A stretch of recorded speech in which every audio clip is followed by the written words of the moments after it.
Bismillahirrahmanirrahim. Assalamualaikum warahmatullahi wabarakatuh.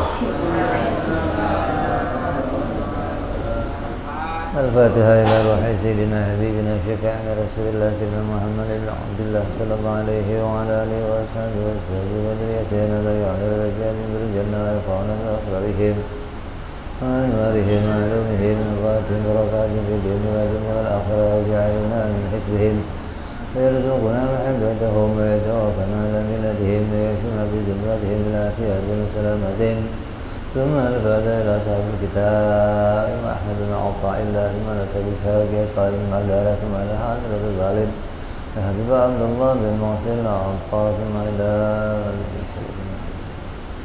نفعنا الله بهم بعلومهم لهم الفاتحة أعوذ بالله من الشيطان الرجيم بسم الله الرحمن الرحيم الحمد لله رب العالمين الرحمن الرحيم مالك يوم الدين إياك نعبد وإياك نستعين اهدنا الصراط المستقيم صراط الذين أنعمت عليهم غير المغضوب عليهم ولا الضالين آمين بسم الله الرحمن الرحيم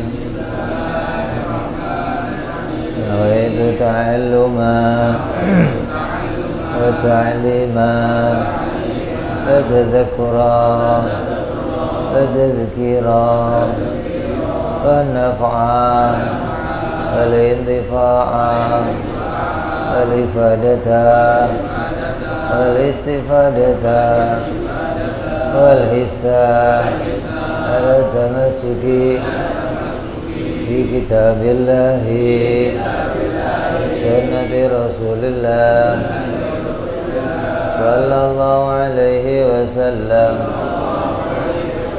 ودعاء إلى الهدى ودلالة على الخير ابتغاء مرضاته وقربه وثوابه حسن الخاتمة واللطف والعافية صلاح العاقبة.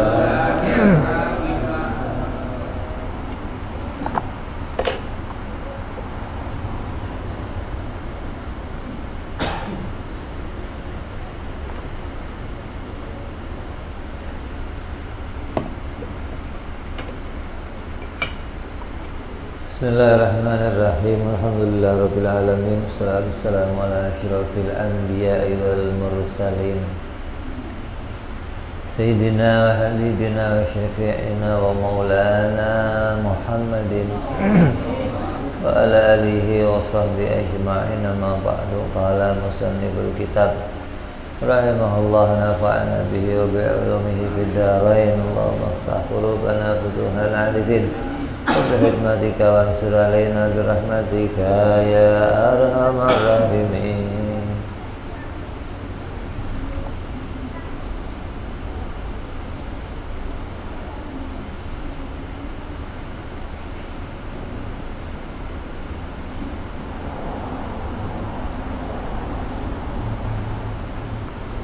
Masih melanjutkan pembicaraan tentang nafsu. Kemarin sudah kita bagi nafsu ada 7 macam. Dan nafsu apa? Amarah, nafsu lawamah, nafsu mulhimah, nafsu mutmainnah, nafsu radiyah, nafsu maradiyah, nafsu ubudiyah. Ini tingkatnya nafsu. Kalau kita mau meningkat dari satu kondisi nafsu ke kondisi lainnya, maka modalnya hanya dengan mujahadah, dengan berjuang, dengan berusaha, dengan riyadhah. Bagaimana kuatnya mental kita, kuatnya tujuan kita untuk bisa menundukkan segala itu. Adapun menurut sebagian ulama, thariqah yang paling cepat untuk sampai kepada Allah adalah thariqah Naqsabandiyah. Yang dimaksud di sini adalah thariqah yang mana cara zikirnya adalah zikir khafi gitu maksudnya. Baik itu Naqsabandiyah atau yang lainnya, kalau itu cara zikirnya zikir khafi, maka itu cara tercepat untuk bisa sampai hati kita hudur ke hadapannya Allah Subhanahu wa ta'ala. Karena sesuai dengan hadisnya Nabi Shallallahu Alaihi Wasallam, sebaik-baiknya zikir itu yang tersembunyi, dan sebaik-baiknya rezeki itu yang mencukupi. Ente senangnya rezeki yang cukup apa yang lebih? Hah?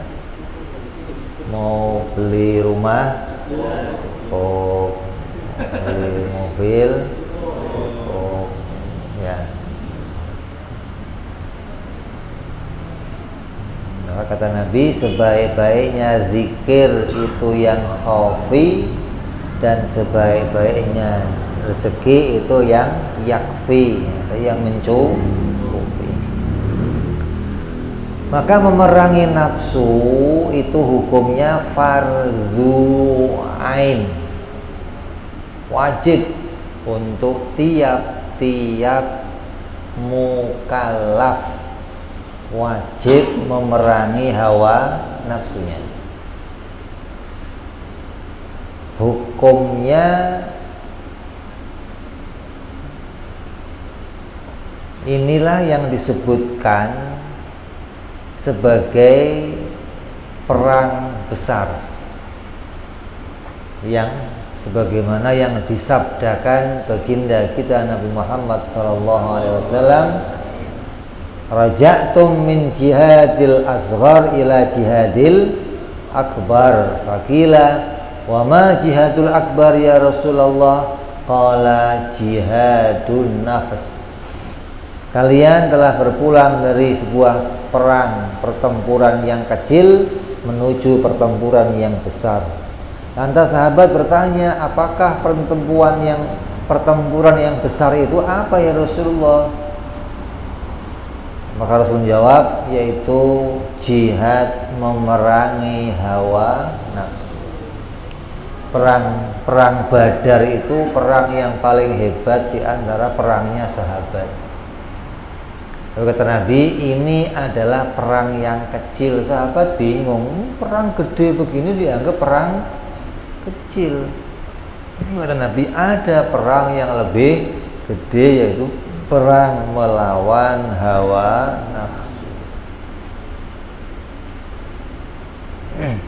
Kenapa perang melawan hawa nafsu itu perang yang paling gede? Karena nggak ada yang bisa bantuin. Kalau kamu berantem sama orang, perang sama orang, banyak yang bisa bantuin.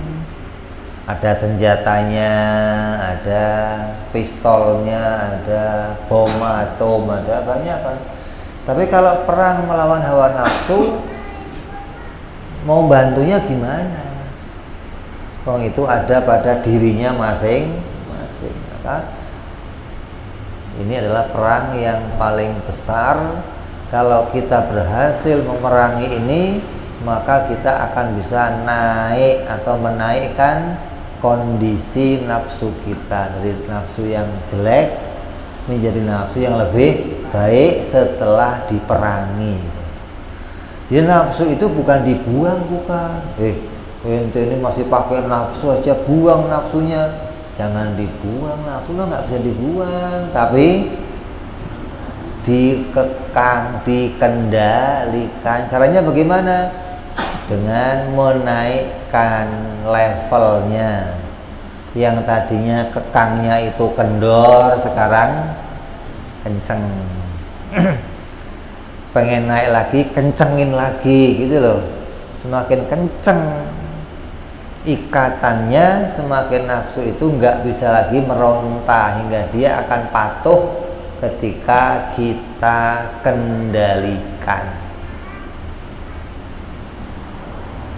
Ketika seseorang udah bisa mengendalikan hawa nafsunya, hidupnya pasti penuh dengan kenikmatan. Maka dikatakan seseorang tidak akan mungkin bisa mendapatkan nikmatnya ibadah sebelum antara dia dan hawa nafsunya ada dinding yang tinggi, yang nafsu nggak bisa melompat ke situ. Barulah dia akan dipenuhi oleh Allah kenikmatan ibadah. Selagi masih tercampur sama nafsu, maka nikmat ibadah nggak akan terpenuhi. Maka banyak orang usianya udah 50 tahun, 60 tahun, kalau sholat pun begini-begini aja, sholat rasanya ya nggak bisa nikmat, enggak. Kenapa? Karena dia masih bercampur dengan hawa nafsunya. Artinya masih seneng mengikuti ajakannya hawa nafsu, masih seneng menjalankan maunya hawa nafsu, masih terikat sama hawa nafsunya. Maka nikmatnya ibadah itu terhalang gitu loh, karena adanya nikmatnya nafsu. Jadi sebelum ada dinding yang tinggi, yang kamu udah nggak pernah lagi ngerasain nikmatnya apa? Nafsu, barulah ibadah itu akan jadi nikmat. Menghadap Allah akan jadi satu kenikmatan.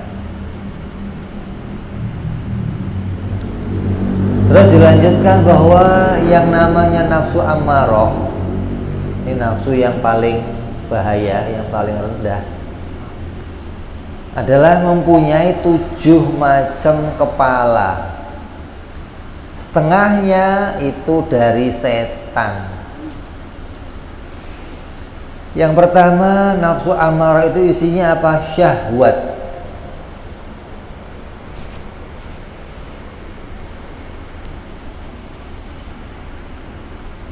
Syahwat itu urusannya apa?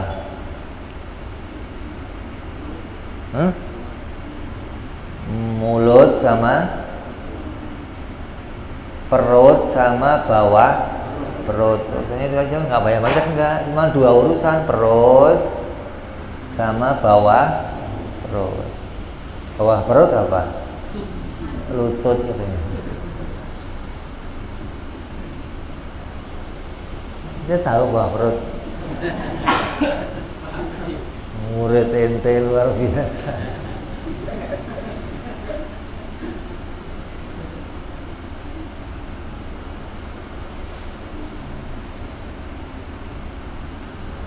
Yang pertama, hidupnya diliputi dengan syahwat. Pokoknya yang di pikirannya itu makan, kawin, makan, kawin, makan, kawin gitu loh.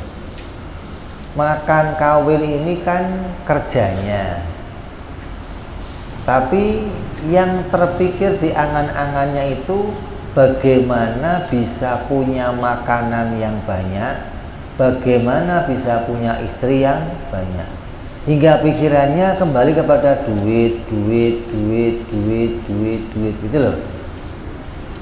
Karena dengan duit bisa beli macam-macam makanan, dengan duit bisa beli macam-macam perempuan gitu loh. Nanti kalau udah jadi orang kaya, mau ngelamar orang gampang nggak? Pak, anak kamu buat saya mobil 1, rumah 1. Oh iya, monggo Pak. Masa nggak pakai nanti mobil 1, rumah 1.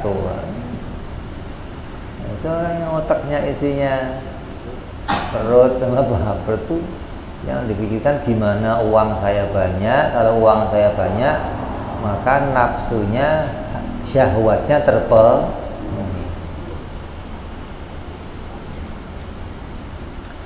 Cara membunuh syahwat ini gimana? dengan melakukan riyadhah dan mengurangi makan minum bersama banyak orang, terus melakukan sesuatu yang berlawanan dengan ajakan nafsunya.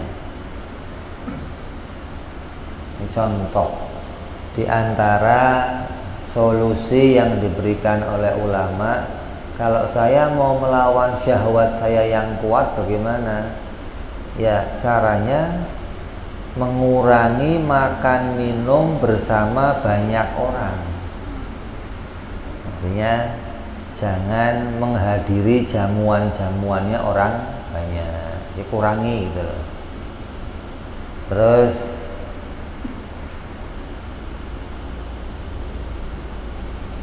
apa? Kalau orang sendiri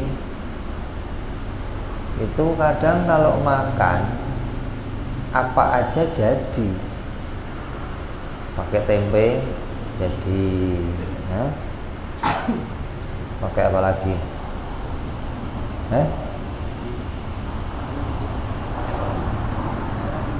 Garam jadi. Tapi kalau ente makan depan orang, malu lah, masa makan pakai garam doang. Gitu loh, kurangin loh, hingga nanti hidupnya nggak terangan-angan untuk urusannya makan. Terus melakukan sesuatu yang berlawanan dengan hawa nafsunya, artinya menundukkannya itu ibaratnya kamu ini punya kuda. Yang namanya kuda itu kalau belum jinak, kamu naik di atasnya, mesti kamu di apa? Ya, lari ke sono, lari ke sini. Nggak bisa kamu kendalikan nih. Cara kendaliinnya gimana?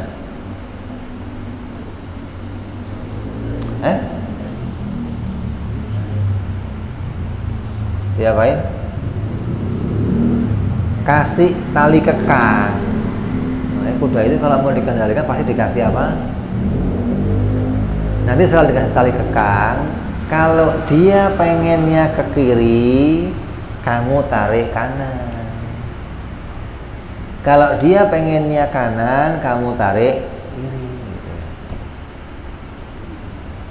Ya orang-orang soleh dulu berjuangnya melawan nafsu begitu. Kalau dia pengen makan, nggak makannya karena nafsu, dia nggak makan, tidur mendingan, dilawan gitu loh. Kok dia pengen keluarnya karena nafsu, dilawan. Sampai dia pengen ngajar, tapi ada nafsu pengen masyhur, ada nafsu pengen nggak jadi, gitu loh. Itu nundukinya begitu, hingga nanti ketika dia jalan nafsunya nggak komen lagi. Kenapa? Percuma gua komen nggak didengerin, gitu loh. Ya, kayak ginilah, kamu diundang rapat RT. Tiap rapat RT kamu usul, Bapak saya usulnya gini. Semua yang hadir nggak gubris kamu. Besok datang lagi kamu usul nggak digubris, usul lagi nggak digubris. Kira-kira masih mau usul nggak? Kenapa? Percuma lah, ngapain datang juga nggak ada yang peduliin saya. Itu begitu loh. Ketika nafsu itu nggak pernah digubris, lama-lama dia diem, nggak komentar lagi gitu maksudnya. Karena ketika dia komentar, nggak diurusin komentar, maka seringnya nafsu itu muncul dalam diri kita. Kenapa? Karena kita sering nanggepin gitu, kita sering nurutin. Pengen apa? Pengen apa? Pengen apa? Oh, oke. Besok ya ngomong lagi, besok ngomong lagi. Kenapa? Karena sering diturutin gitu loh. Udah sekali ini aja, bener ya, sekali ini aja. Ya udah turutin. Besok sekali ini aja, nafsu nggak bakal 2 kali, enggak. Memang adanya cuma sekali. Udah sekali ini aja, sekali. Bener sekali udah. Besok nggak lagi dah. Turutin, nah maksiat lagi. Besok udah sekali terakhir. Turutin, maksiat lagi. Nafsu begitu, sama sih mau diturutin dia. Ya terus jalan terus gitu loh. Terus yang kedua, kepalanya nafsu itu apa? Marah, nafsu syahwat nih. Nafsu apa? Amarah. Suka emosi. Maka cara membuang emosi dengan menahan sekuatnya.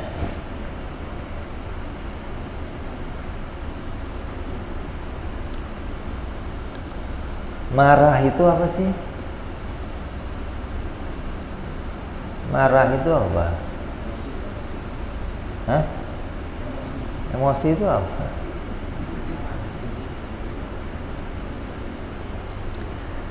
Marah itu respon ya terhadap sesuatu. Hah? Respon lah. Allah itu nggak pernah marah karena Allah itu nggak punya sifat merespon begitu, gitu loh. Kalau Allah kok merespon, berarti sifatnya baru, gitu maksudnya. Yang namanya marah itu sifat yang baru. Kalau ada Allah marah, berarti Allah merespon sesuatu, gitu loh. Berarti tadinya nggak begitu, jadi begitu. Ini sifat Tuhan apa sifat Tuhan gitu maksudnya. Masa sifat Tuhan kok baru? Ya Allah itu nggak marah. Jadi marah itu respon ketika kita menghadapi sesuatu. Respon yang berlebihan ini bisa membuat kita kadang kehilangan. Kalau sudah marahnya nggak terkontrol, apa yang terjadi? Ya kadang ada UFO, piring terbang, kadang ada bangku, ada macam-macam berterbangan dah. Kadang isinya kebun binatang lepas semua. Kalau nggak seminim-minimnya itu kebun binatang udah lepas tuh isinya tuh. Kalau nggak terjadi perang piring terbang, ya terjadinya itu tadi kebun binatang. Maka cara menahannya bagaimana? Cara membunuh marah itu gimana? Kata ulama, ya menahan sekuatnya. Artinya jangan sampai muncul respon yang berlebihan. Gimana caranya? Kalau bisa langsung nadzor. Nah, ini cara yang paling utama, langsung nadzor. Ini yang munculin kejadian ini siapa? Gitu loh. Ketika akal bisa langsung connect ke situ, maka responnya nggak akan berlebihan. Kayak yang sering saya contohin, ketika kamu dalam keadaan gelap, lampunya mati nih, terus kepala kamu ditabok sama orang, ketawa apa marah? Marah. Belum nyala, kamu lagi kebun binatangnya keluar semua nih, ditabok lagi gitu. Pas nyala, pengennya apa kamu? Bales. Yang nabok mak kamu. Marah nggak? Marah.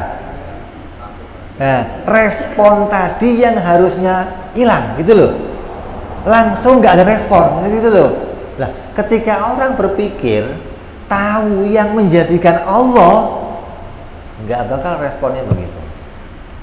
Tapi selagi kamu menganggap ini dia yang bikin, gara-gara dia saya begini, ya responnya langsung gitu loh. Maka kecepatan orang itu bisa nazar ini menentukan respon kita bagaimana. Ketika kita bisa cepat terbiasa nazar, respon yang baik akan segera muncul. Ada orang yang udah digebukin tuh, udah, ya udah, gua minta maaf deh. Responnya belakangan itu, Pak. Udah telat, udah bonyok orang. Ya gua terima dah. Pak, dari tadi dong. Itu responnya kelamaan gitu loh maksudnya. Ada orang meninggal, wanting baju dirobek-robek, nangis sudah setengah jam baru ikhlas. Udah nggak bisa ngapa-ngapain baru. Makanya dikatakan sabar itu adalah pada kejadian pertama. Yang mau dinilai itu respon pertama kamu gimana gitu loh. Kalau responnya kok bisa ada, responnya kembali ke Allah, ini berhasil kamu. Ketika responnya kok di luar kendali kamu, ini maka cara yang paling utama menghadapi apapun nadzor gitu. Akalnya jalan kembali kepada wahdaniyatul af'al, bahwa segala fi'il muncul diciptakan oleh Allah Subhanahu wa ta'ala. Maka ini akan meredakan spontan gitu loh. Kalau nggak kembali ke situ susah.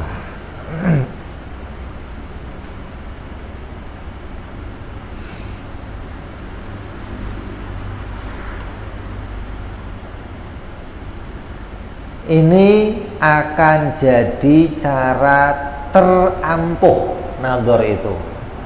Adapun cara lain yang diajarkan Nabi Muhammad SAW untuk menghilangkan marah apa? Segera ta'awud. A'udzubillahi minasyaitonirrajim. Karena sumber marah itu adalah setan. Yang ngojok-ngojokin kamu marah itu responnya berlebihan adalah bisikan dari setan, sehingga godaannya bisa diredam dengan perlindungan kepada Allah Subhanahu wa ta'ala. Makanya ada orang ngomong, begitu orang marah-marah, istighfar, astagfirullah. Ada begitu kan ya? Adalah suruhnya apa? Ta'awud, a'udzubillahi minasyaitonirrajim. Kita tahu ini adalah godaannya apa? Nafsu, setan. Yang kedua, ketika respon itu mau muncul, mau meledak, berusaha diam, jangan ngomong. Ngomong gitu loh. Maka ketika akan kamu ngomong pecah, berusaha sekuatnya untuk diam. Kamu ngelihat istri gini, jawab, pecah. Kawan begini, biar nggak pecah gimana harus diem. Terus sekuatnya diem, itu mas di situ gitu loh. Kalau ada orang maksiat kamu diem itu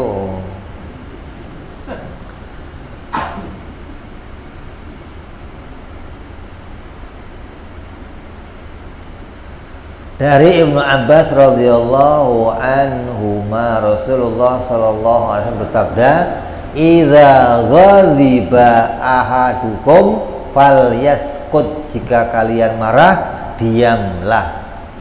Hadis riwayat Imam Ahmad.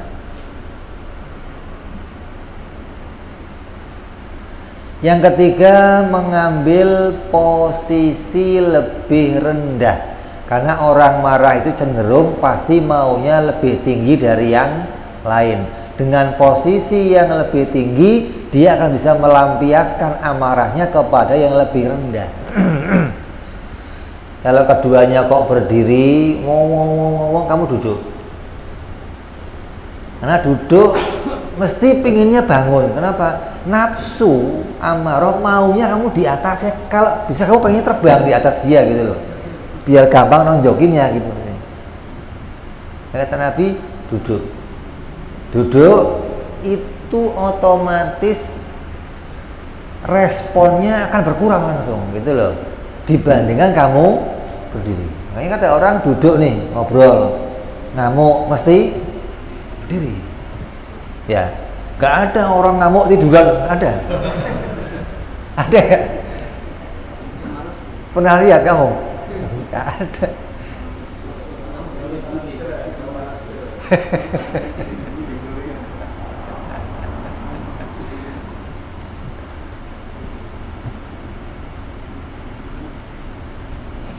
Dari Abu Dzar radhiyallahu anhu Rasulullah bersabda, "Idza ghadiba ahadukum wa huwa qa'imun falyajlis wa idza dhahaba anhu al-ghadabu wa ila falyattaji." Apabila di antara kalian dalam keadaan berdiri ketika hendak marah, maka hendaklah dia duduk, karena dengan itu marahnya bisa hilang.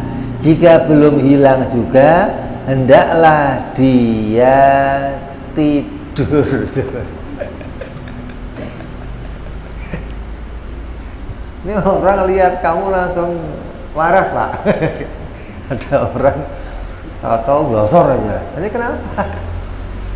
Udah, daripada gua celurit sampai Anda, jangan rame.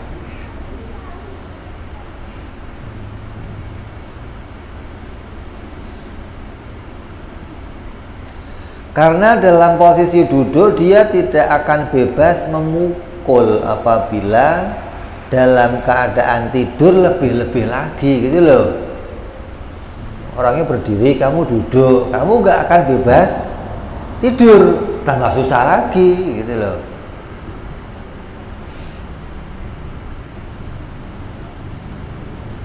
Kemudian yang keempat, ingatlah hadis Nabi Shallallahu Alaihi Wasallam dari Mu'ad bin Anas radhiyallahu an.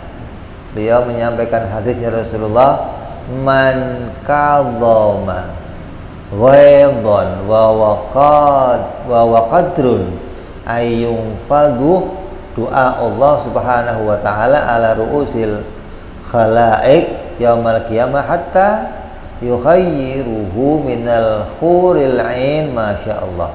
Siapa orangnya yang berusaha menahan amarahnya, apabila dia mampu meluapkannya, menghilangkan respon marah itu, maka dia akan dipanggil di hadapan Allah di seluruh makhluknya nanti hari kiamat, dan Allah akan menyuruhnya memilih bidadari yang dia kehendaki. Ingat ini nih, pas mau marah bidadari, gitu loh maksudnya. Nanti adem maksudnya, nggak jadi. Hah? Coba. Karena kata Nabi apa? Orang yang paling kuat itu diantaranya orang yang bisa menahan marahnya. Bukan orang yang paling kuat yang bisa nonjokin sampai bonyok, bukan. Justru nggak kuat, justru banyak begitu.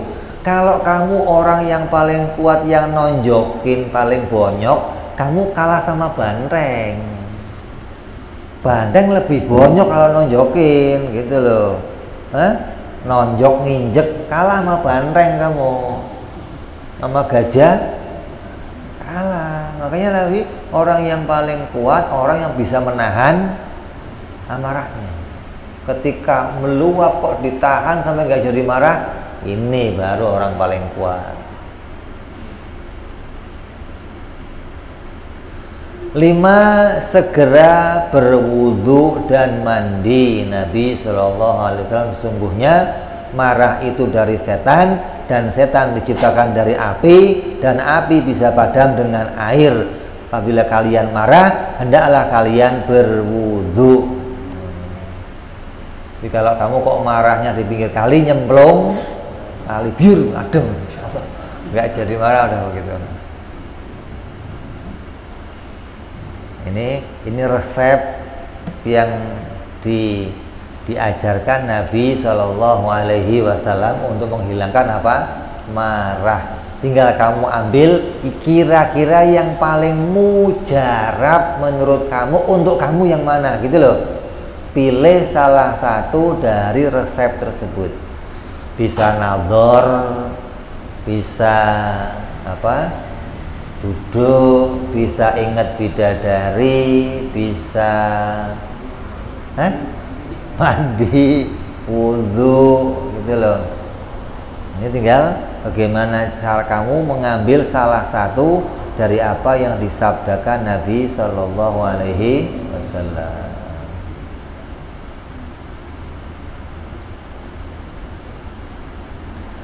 Terus dari nafsu amarah lagi ada yang ketiga, takabur, merasa melebihi yang lainnya.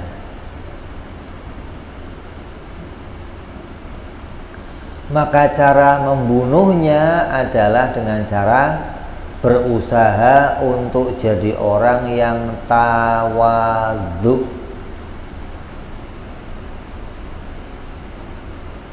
Tawadhu itu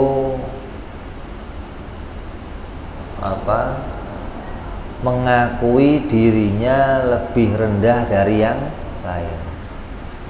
Ada orang yang kadang pengen dinilai tawadhu, ada acara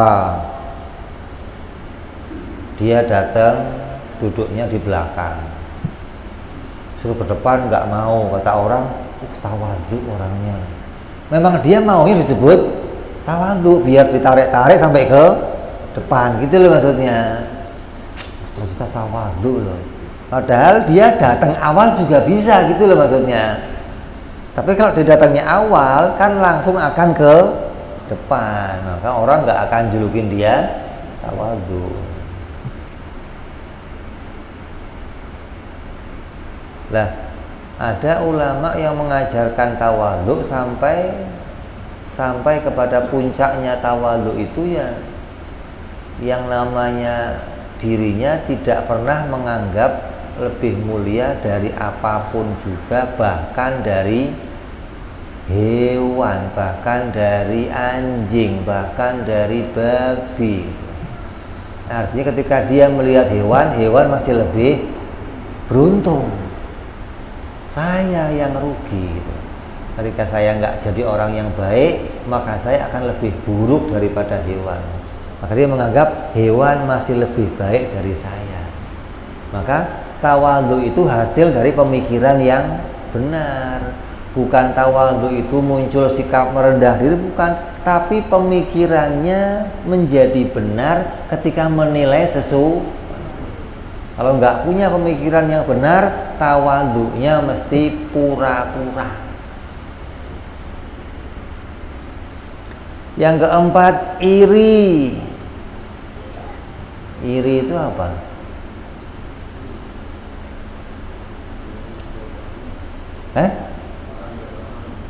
Sirik ya? Dengki apa ya? Kalau melihat orang beli motor, biarpun musim hujan panas rasanya gitu ya. Tangganya beli mobil, pingsan dia. Jadi nggak seneng dengan kebahagiaannya orang lain. Itu masih urusannya amarah itu. Cara membunuh iri ini adalah dengan meyakini bahwa pemilik semuanya hanyalah Allah. Adapun manusia adalah hambanya Allah. Maka sesuatu kepada siapapun dari hambanya Allah. Cara bunuh iri adalah saya hambanya Allah. Dan semua ini hambanya Allah, maka bisa mendapat apa saja dari Allah. Kamu belajarnya dari mana?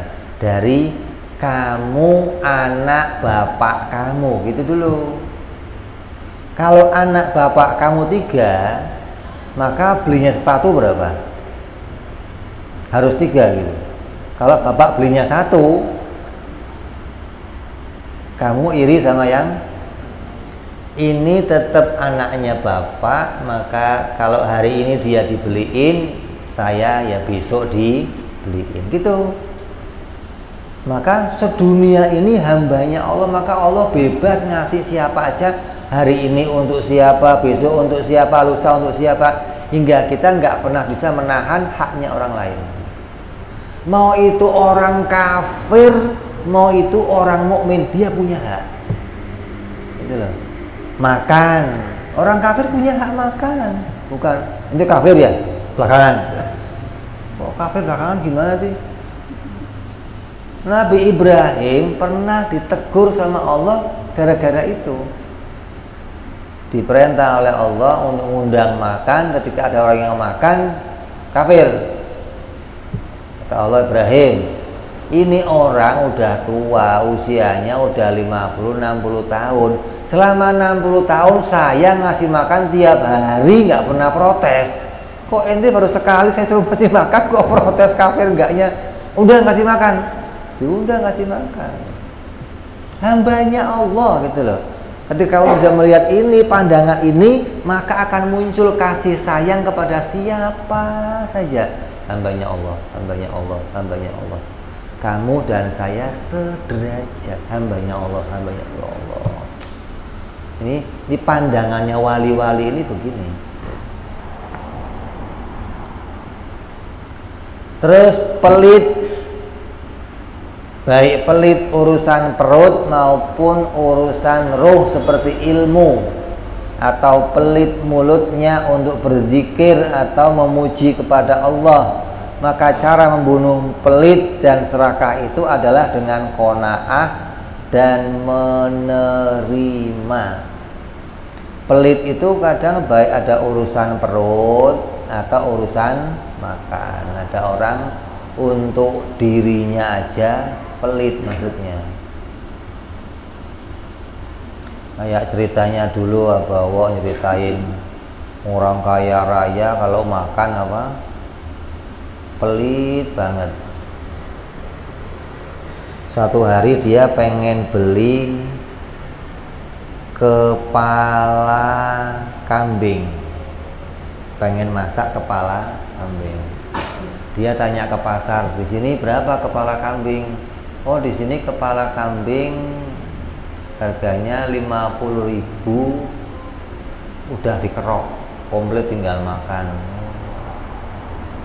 Yang lebih murah di mana? Oh, yang lebih murah pasar sana, Pak.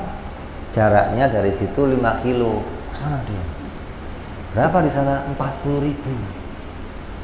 Sampai sana berapa di sini? 40.000. Yang lebih murah ada, Pak, pasar sana lagi, Pak.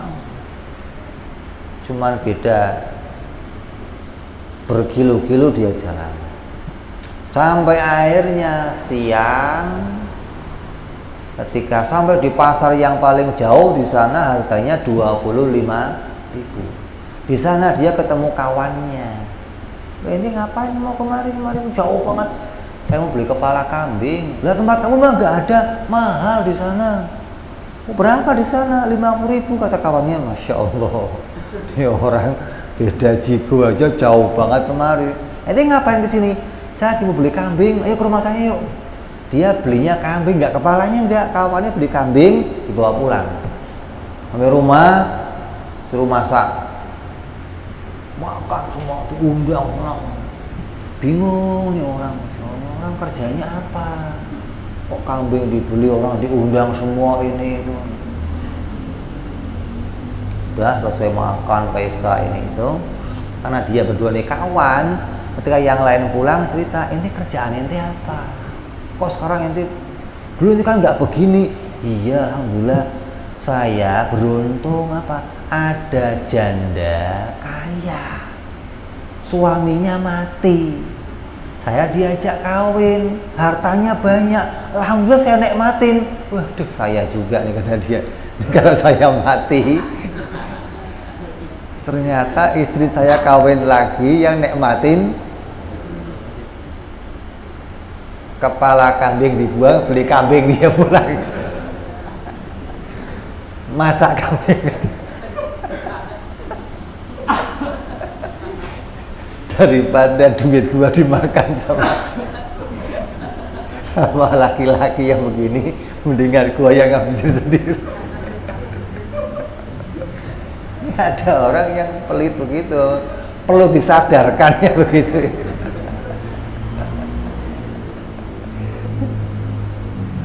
Itu pelit urusan perutnya, ada pelit urusan ilmu, urusan zikir.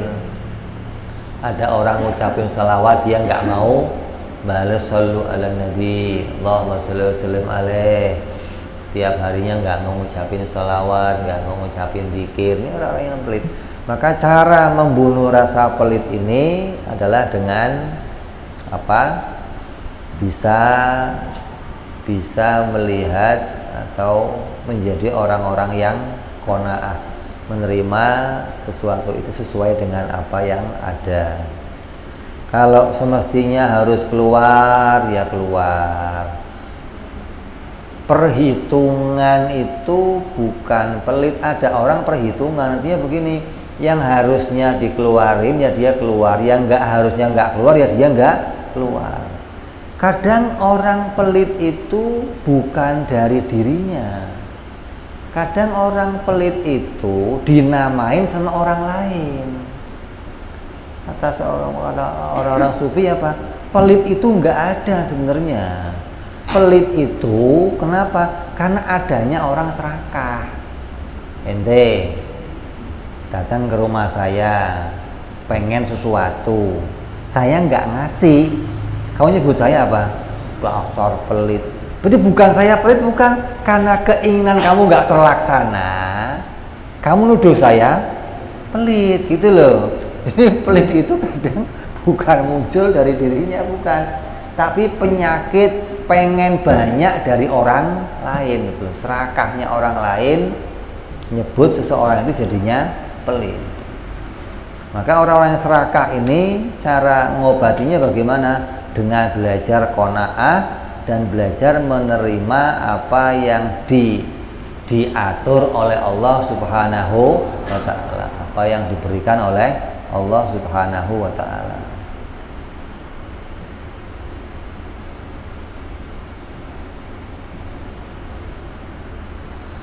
Kemudian riya. Cara membunuh riya dengan belajar apa? Ikhlas. Belajar ikhlas. Ikhlas ini ada beberapa tingkatan. Maka berusahalah sekuat kita untuk bisa membunuh nafsu sebelum keluarnya ruh dari tubuh kita.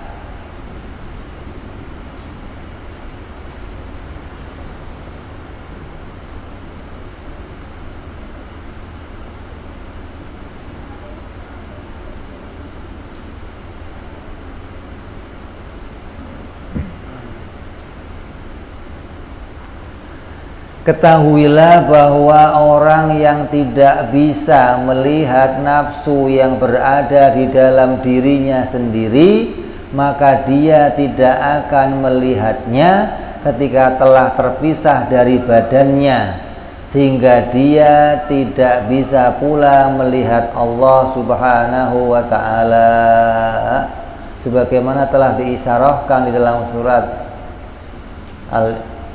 Al-Isra ayat 72, "Man kana fi hadhihi a'ma fa huwa fil akhirati a'ma wa adallu sabila." Siapa orangnya yang di dunia ini tidak bisa melihat sifat-sifat nafsunya sendiri, maka orang itu nanti di akhirat juga akan buta dari ma'rifat melihat Allah Subhanahu wa ta'ala, dan dia menjadi lebih tersesat dari jalan yang benar. Coba, siapa yang di dunia buta, di akhirat buta. Ini kalau ayat ini nggak mau ditakwil, bahaya. Udah dia buta, di akhirat buta. Makanya dulu Sayyid Muhammad Maliki pernah berhujah kepada orang Wahabi. Ada orang Wahabi nggak mau mentakwil ayat. Kalau ada ayat Allah turun, ya Allah betul-betul turun. Ada ayat Allah itu naik, berarti Allah betul-betul naik. Kebetulan guru Wahabinya ini buta. Sama Sayyid Muhammad didatengin, ya Syekh, bacain ayat ini nih. Ente ini kesian. Kenapa? Di akhirat ente akan buta. Kok bisa? Di dunia kan ente buta, di akhirat juga pasti akan buta. Ini ayatnya. Siapa yang di dunia buta, di akhirat nggak begitu ayatnya loh. Kok takwil ente? Tadi nggak mau takwil katanya. Sekarang jadinya takwil. Enggak, ini mikir juga kalau jadi saya mentakwil. Jadi kalau pas ente ketemu orang Wahabi yang begitu, kasih ayat ini nih. Nah, kesian ente. Yang dimaksud buta di situ adalah buta mata hatinya. Ketika dia nggak bisa menyaksikan sifat-sifat keburukan dirinya, dia nggak bisa menyaksikan sifat-sifat Allah di dunia. Kalau nggak bisa menyaksikan sifat-sifat Allah di dunia, berarti nggak bisa melihat keburukan sifat yang ada pada dirinya, nggak bisa melihat sifat kemanusiaannya. Maka di akhirat juga dia nggak akan bisa melihat Allah Subhanahu wa ta'ala.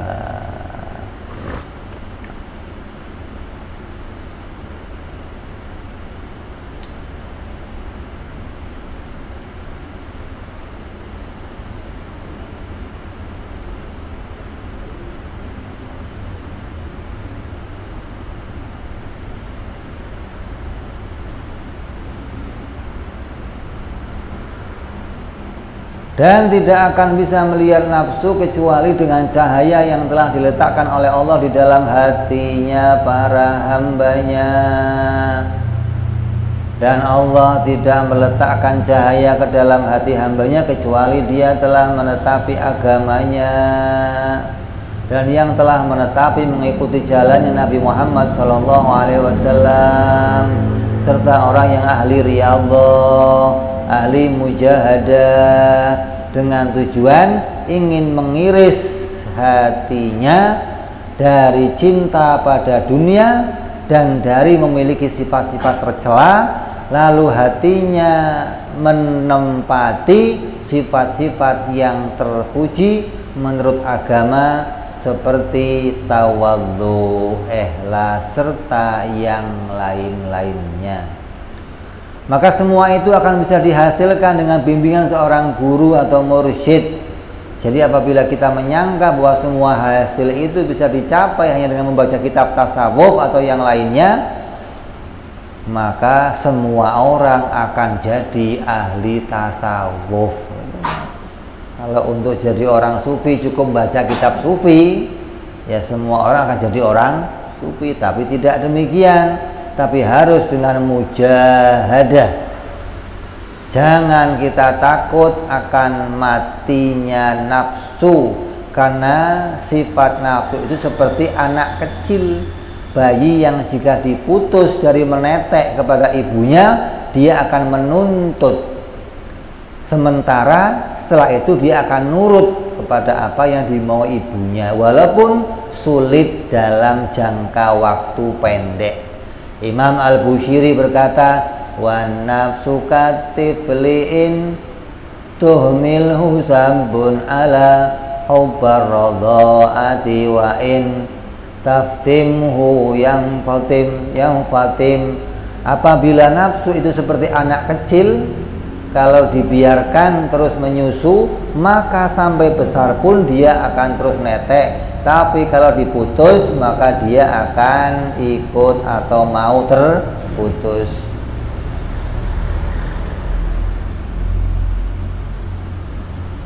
Ini ada di dalam apa? Maulaya salli wa sallim daiman abada ala habibika khairil khalqi kulli.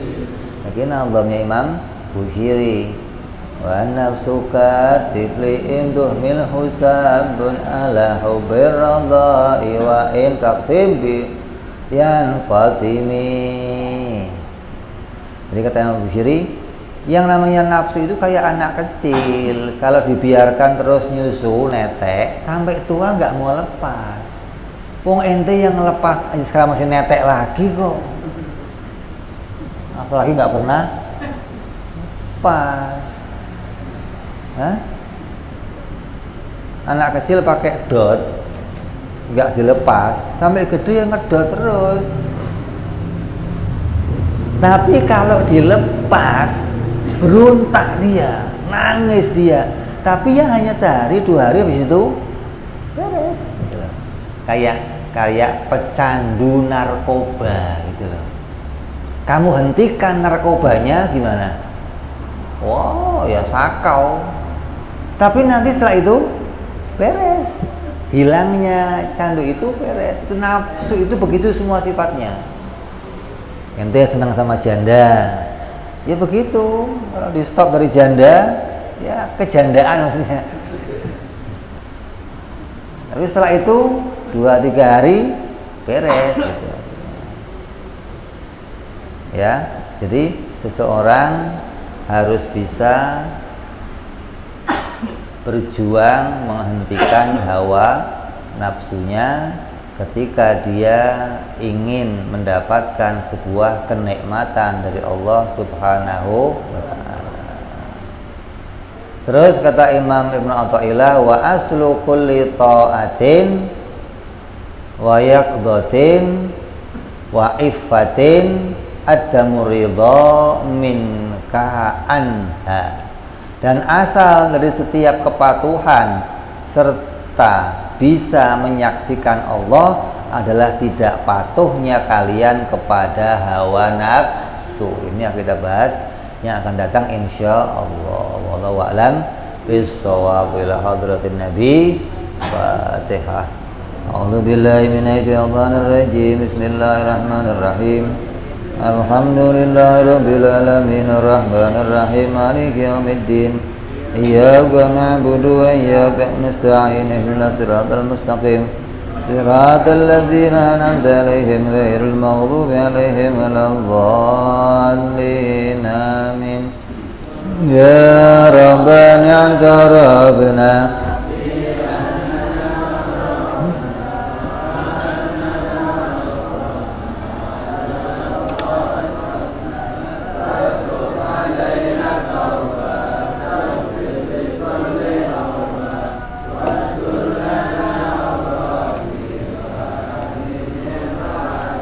waghfir li walidina rabbi wa mauludina wal ali wal ihwani wa sairil hillani